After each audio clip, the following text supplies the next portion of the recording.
ప్రజాప్రతినిధి న్యూస్ కి స్వాగతం. సంగారెడ్డి జిల్లా జహీరాబాద్ పట్టణ పరిధిలోని శ్రీ వెంకటేశ్వర స్వామివారి శాంతి కళ్యాణం అత్యంత వైభవంగా జరిగింది. తిరుమల తిరుపతి నుండి వచ్చిన పురోహితులతో స్వామివారి అమ్మవార్ల కళ్యాణం అశేషమైన ప్రజల ముందర స్వామివారికి కళ్యాణం గురువారం జరిపించారు. వేద బ్రాహ్మణుల వేద మంత్రములచే అత్యంత పవిత్రంగా జరిగింది. ఈ కార్యక్రమంలో జహీరాబాద్ పరిసర ప్రాంత ప్రజలు, మహీంద్రా కాలనీ, ఆనందనగర్ కాలనీ, ఆదర్శ నగర్ కాలనీ, వసుంధర కాలనీ ప్రజలు ఆలయ కమిటీ ఆధ్వర్యంలో మౌనంగా జరిగింది. ఇందులో ఆలయ కమిటీ అధ్యక్షులు ఏ నరసింహారెడ్డి, వెంగ సెక్రటరీ నాచం రాజేష్, ఉపాధ్యక్షులు సంగారెడ్డి వీరస్వామి, చంద్రకాంత్ రెడ్డి, ఎస్ నరసింహారెడ్డి, జిఎస్ నాయుడు, బాగేశ్వర్, నాగేశ్వర్ గౌడ్, ఉమా మహేశ్వర్, ప్రవీణ్ పాటిల్, అనిల్ తదితరులు పాల్గొన్నారు. దివ్యలతోటి మంగళహారతులు ఇచ్చి స్వామిని నమస్కరించుకోవాలి.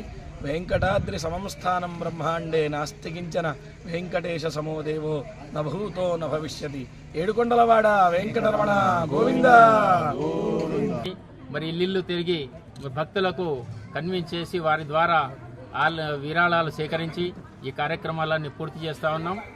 ఇక ముందు కూడా ఇలాగే అభివృద్ధి కార్యక్రమాలు చేసుకుంటూ విజయవంతంగా ఈ కార్యక్రమాన్ని మరి బ్రహ్మోత్సవాలని తప్పకుండా కంటిన్యూ చేసి ఇంకా గొప్పగా విజయవంతంగా చేస్తామని చెప్పేసి మేము ఆలయ కమిటీ తరఫున మాకు ఒక విశ్వాసం ఉంది.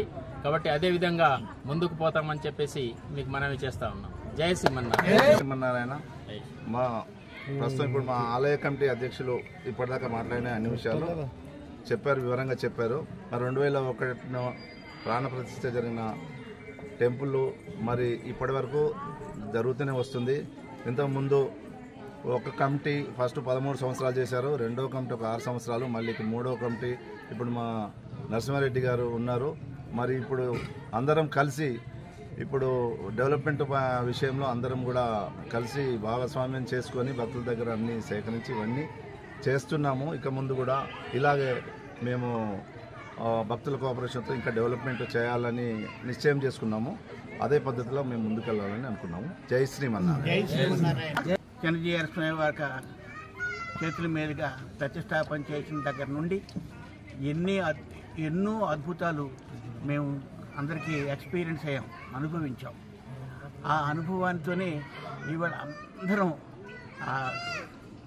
సమిష్టిగా ఇటువంటి కార్యక్రమాలు చేయడం వంటిది మామూలుగా విషయం కాదు.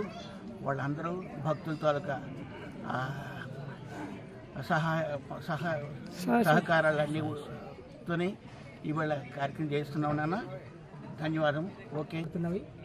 ఈ బ్రహ్మోత్సవంలో ఈ గుడి యొక్క ప్రత్యేకత ఏంటంటే ఈ గుడి దగ్గర సంతానార్థులకు ఎవరైతే సంతానం లేని స్త్రీమూర్తులు ఉంటారో వారికి గరుడ ప్రసాదం ఇవ్వడం జరుగుతుంది.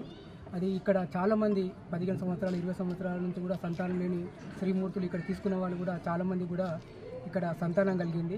కాబట్టి మొదటి రోజు మనకు సంతానార్థులకు ఇక్కడ ప్రసాదం ఇవ్వబడుతుంది, మరి చివరి రోజు కూడా ప్రసాదం ఇవ్వబడుతుంది. ఇక్కడ ఈ రాను ఈ గుడి సంతాన వెంకటేశ్వర స్వామి గుడిగా ప్రతిదీ పొందడానికి అవకాశం ఉంది. ఈ స్థల పురాణము, ఇక్కడ ఉన్నటువంటి మహిమ, స్వామి యొక్క మహిమ ఇప్పుడే మా సోదరుడు చెప్పినట్టుగా ఫ్యూచర్లో ఇది సంతాన వెంకటేశ్వర స్వామి దేవాలయంగా అవతరించబడుతుంది. ఎన్నెన్నో మహిమలు ఈ దేవాలయం నుంచి జరిగినాయి. ఇంకా ఈ బ్రహ్మోత్సవాలు అద్భుతమైనటువంటి శక్తి మా ఆలయ కమిటీకి శ్రీ వెంకటేశ్వర స్వామి ప్రసాదించారు.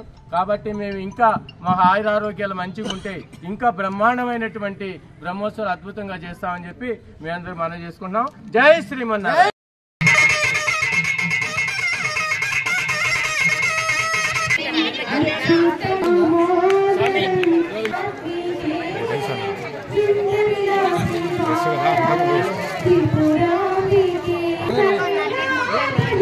సంచారి